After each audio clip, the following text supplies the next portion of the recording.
ఇది కథ కాదు, మహాశివుడి అద్భుతం.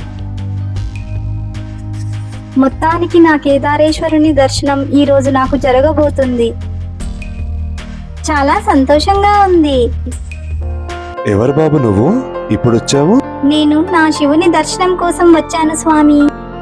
గుడి మూతపడింది కదా. ఏంటి, గుడి మూత పడిపోయిందా? అయ్యో, ఎంతో ప్రేమతో వచ్చాను కదా శివయ్య, ఇలా చేశావేంటి? ఇప్పుడు నీ దర్శనం లేకుండా నేను ఎలా వెళ్ళను?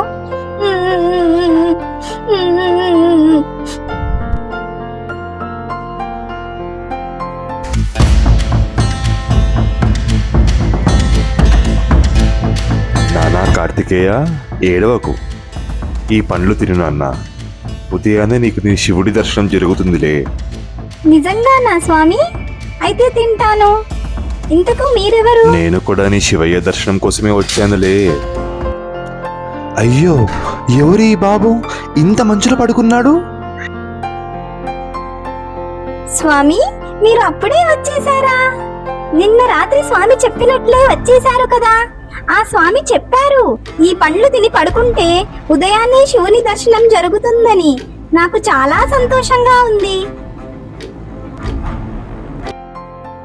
ఆహా, సాక్షాత్తు ఆ పరమశివుడే నీ కోసం ఒక్క రాత్రిని 6 నెలలుగా మార్చాడు నాన్న. నీ యొక్క అపారమైన భక్తిని, ఆ శివుడి లీలని ఈ కేదారేశ్వరం ఎప్పటికీ మరువదు నాయనా.